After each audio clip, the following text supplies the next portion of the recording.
Hello my dear students. Today we are going to discuss all the important question answers from The Portrait of a Lady. Here we are going to include question answers from The Portrait of a Lady and a photograph as well. Here I have made this video with value points which you have to underline while writing your answers. So without wasting time, let us begin with our video. Question number 1.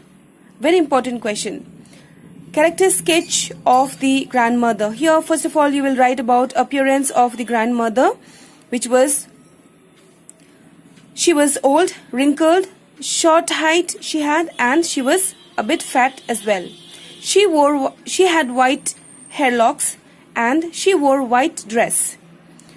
She chanted prayers, she visited temple, she read scriptures, and she helped Khushwant Singh in his daily course.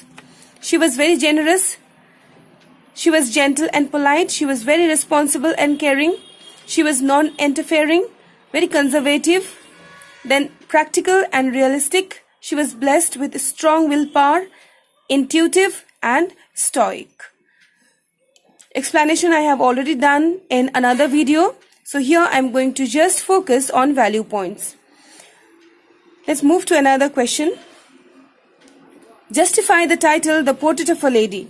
Yes, the title is justified because it focuses on grandmother beginning till end.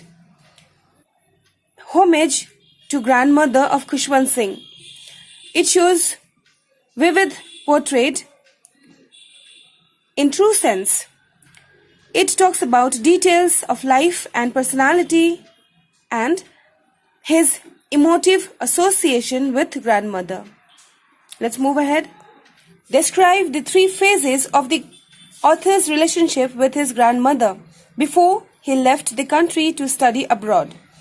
You must mention the first phase of friendship where both of them were together, dawn to dusk. Then grandmother looked after him. She accompanied him everywhere. Here we find close bonding. Okay. Next we see fading of friendship. Grandmother could not help him in city syllabus. Then could not accompany him to the school because bus was available. Next we find she did not approve of music lessons because it was the activity of harlots. Okay. Next we find snapping of friendship. Khushwant Singh was given a separate room so that he can focus on studies. No interaction like before, like village. Okay.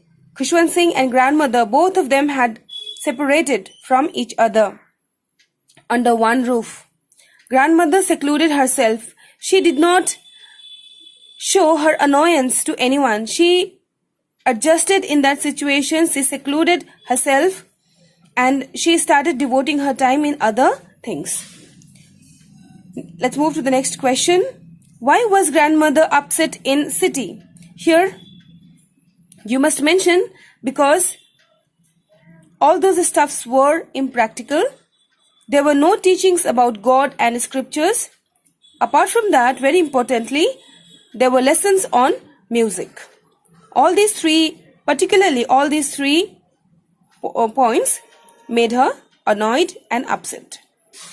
Next question is, how did the grandmother spend her days, especially in city?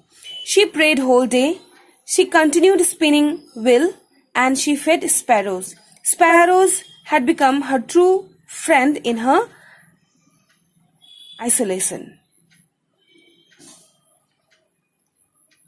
Next question, do you think the grandmother was religious? Yes, we do think so because she carried a rosary with her all the time.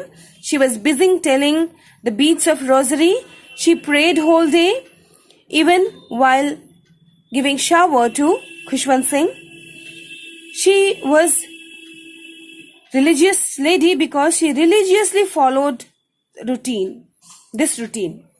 Next question is, would you agree that the author's grandmother was a person strong in character?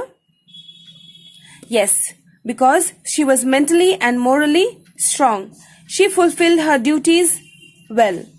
She did not reveal her unhappiness. She adapted with new phase of her life. She did not show any emotion openly to anyone. She accepted the inevitable just before her death. The grandmother herself was not formally educated, but was serious about the author's education. How does the text support this?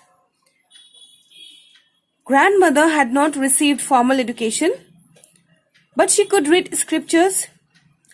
For grandson's education, she took him to the village temple.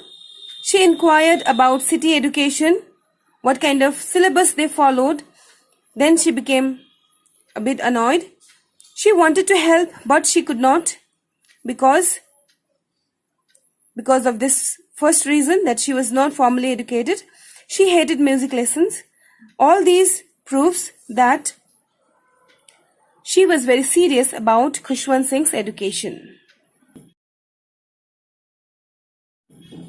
Let's move towards poetry, a photograph, which is written by Shirley Tulson. So in the question about theme, you must write impermanence of human life, which is represented by poet's mother, and permanence of nature, which is represented by sea.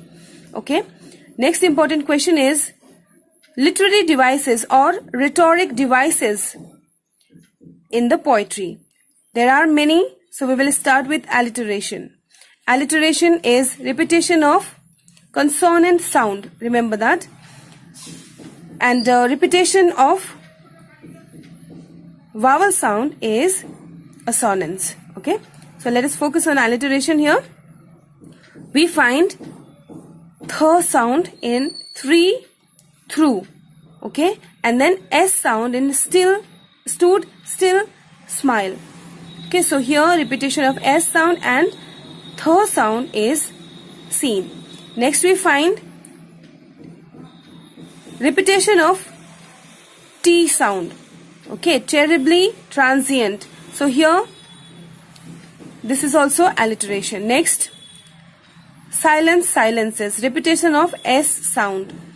Alright. Next is oxymoron. Oxymoron is when we place two contradictory words side by side, that gives effect of oxymoron. So here we find labored is in this sentence. Okay. Personification. It's silent silences. Here it represents photograph, which is inanimate, and it is given human attribute of silence. Okay, therefore it is personification. It's silence. Photographs silence, silences human being. That is poet. Okay. Let's move to the next question. What does the word cardboard denote in the poem? Cardboard denotes photograph, which shows mother's sweet memory. What has the camera captured? The moment of poet's mother, pleasant memory, which is non-revertible. It was windy day, which was swaying hairlock of all the three girls. Next question. What has not changed over the years? Does this suggest something to you? C has not changed in these years, and C represents nature. Poet's mother represents human being, and they are bound to change. Okay, human being, which is represented by poet's mother, is no more. So it shows human life is here on earth for transient period, for a short period of time, but nature is eternal. Okay, the elements which we have read in our scriptures, in our epic books, we find it now as well with slight changes. Next question is, the poet's mother laughed at the snapshot. What did this laugh indicate? Students, here her laugh indicates that she was aware of the fact that time was fast moving. You have to mention this particularly, okay? It was fast moving. Its memory, that is permanent, in comparison to human life. The memory which is connected with the photograph is permanent. Question number 7. What is the meaning of the line, both rye with the labored ease of loss? Here, mother laughs at the fleeting moments that has long passed, which cannot be relived again. Both of them feel nostalgic about their past. Mother is thinking about her past moment, pleasant moment at sea beach, and poetess is remembering her mother's association with her. Both had to accept inevitability of life. Both of them, they are well aware that past cannot be reverted back in their life again. Therefore, they accepted their present with heavy heart. Question number 8. What does this circumstance refer to? It refers to the death of mother. It shows that mother is matured enough to understand death is a part of one's life. It shows